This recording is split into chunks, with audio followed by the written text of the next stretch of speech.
नमस्कार दोस्तों, यूट्यूब के सुप फार्मेसी चैनल पर आपका स्वागत है। मैं हूं अभिषेक पांडे और आज हम जानेंगे कि डी फार्मा का रिज़ल्ट आया हुआ है 20 सितंबर को और उसको लेकर काफ़ी बच्चों के मन में बहुत सारे डाउट्स हैं।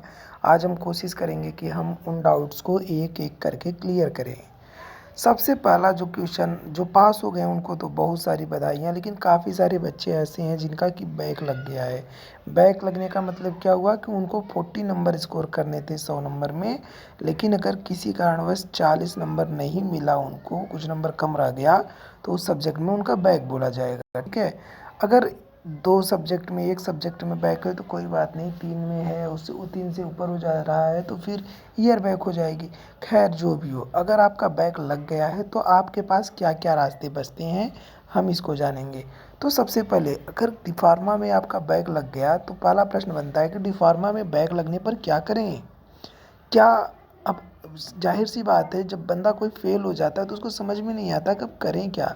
हो सकता है वो पेपर अच्छा गया हुआ हो, फिर फ़ेल हो गया हो सकता है पेपर अच्छा ना गया हो। तो देखो बैक तो देना ही होगा। अ, ये बैक देना हमारा आखिरी विकल्प होगा कि हम लास्ट में देखेंगे कि अगर भाई हमारे सारे रास्ते फ़ेल हो जाते हैं, हम किसी तरीके से बैक क्लियर नहीं कर पाते, तो फिर भाई बैक पेपर जब भी होगा 6 महीने बाद स्पेशल बैक पेपर, चाहे 4 महीने बाद या फिर 1 साल बाद जब भी बैक पेपर होगा तो हम उसको देंगे, अच्छे से देंगे, पास हो जाएँगे। लेकिन कुछ अच्छे बच्चे होते हैं जो पढ़ते हैं लेकिन एग्ज़ामिनर की गलती की वजह से भी वो फ़ेल हो जाते हैं। तो ऐसे लोगों के लिए स्पेशली ज़्यादा डिमोटिवेट नहीं होना चाहिए।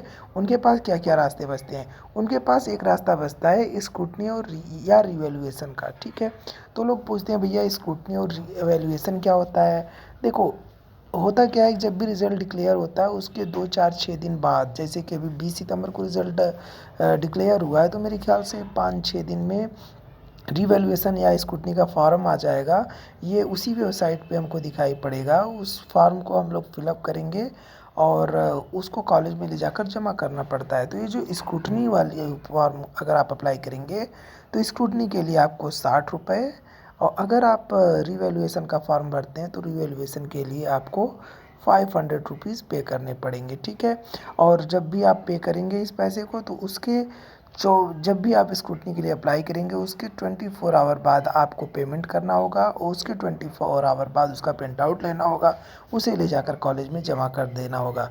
अब हुआ क्या कि स्क्रूटनी में क्या होता है, स्क्रूटनी में आपकी सारी कापियाँ चेक की जाती हैं, सॉरी, नंबर को ऐड किया जाता है, चेक किया जाता है कहीं कोई नंबर छूटा तो नहीं। अगर कोई नंबर आपका स्क्रूटनी में छूट गया होगा, जैसे टोटल ऐड करने पर तो वो नंबर ऐड हो जाएगा और आपका अगर कुछ नंबर से बैक रुक रहा है तो आपकी बैक क्लियर हो जाएगी। लेकिन स्क्रूटनी में बहुत ही कम चांस होता है कि आपका नंबर बढ़े। लेकिन एक होता है रिवैल्यूएशन जिसके लिए मैंने बताया 500 रुपये चार्ज होते हैं। रिवैल्यूएशन में मैंने देखा है कि काफ़ी सारे बच्चों का नंबर बढ़ता ही है। मतलब नंबर बढ़ने के भी चांसेस होते हैं स्क्रूटनी और रिवैल्यूएशन में, कम होने के भी होते हैं। तो देखो भाई हम तो पहले ही डूब चुके हैं, जो इनका बैक लग गया समझ लो वो डूब गया, ठीक है। अब वो ऐसे लोगों के लिए क्या होगा कि जो रिवैल्यूएशन कराने में आपको भरोसा है, एक पेपर अच्छा गया है तो आप करवाओ, 500 रुपये कोई बहुत बड़ी बात थोड़ी ना है। भाई आपका ईयर बच जाएगा, आप डिप्रेशन से बच जाएँगे। तो क्या है कि रिवैल्यूएशन में क्या होती है, आपकी कॉपी नए एग्ज़ामिनर द्वारा फिर से चेक होती है।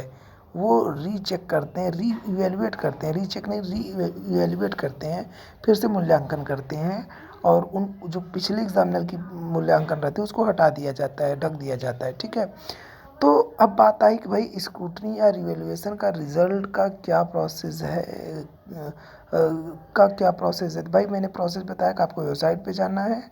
अब लगभग आने वाली होगी स्क्रूटनी या रिवैल्यूएशन का फॉर्म और उसको अप्लाई करना है। ये फॉर्म 1 हफ्ते के करीब ओपन रहता है, कहीं कहीं बोर्डों में 3 दिन के लिए ओपन रहता है, ठीक है। उसके बाद इसका रिज़ल्ट कब तक आएगा? भाई इसका रिज़ल्ट आने में 1 महीने से लेकर 1.5 महीने तक का समय लग जाता है। और आखिरी विकल्प क्या होगा? अगर आप का मान लेते हैं तब भी बैक क्लियर नहीं हुई तो आपके पास आखिरी विकल्प बचेगा, वो है बैक पेपर देने का।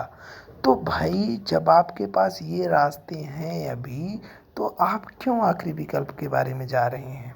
अगर आपको खुद पे भरोसा है तो आप स्कूटनी और रिवैल्यूएशन के लिए अप्लाई कीजिए। मुझे पूरी उम्मीद है कि आपका नंबर बढ़ेगा।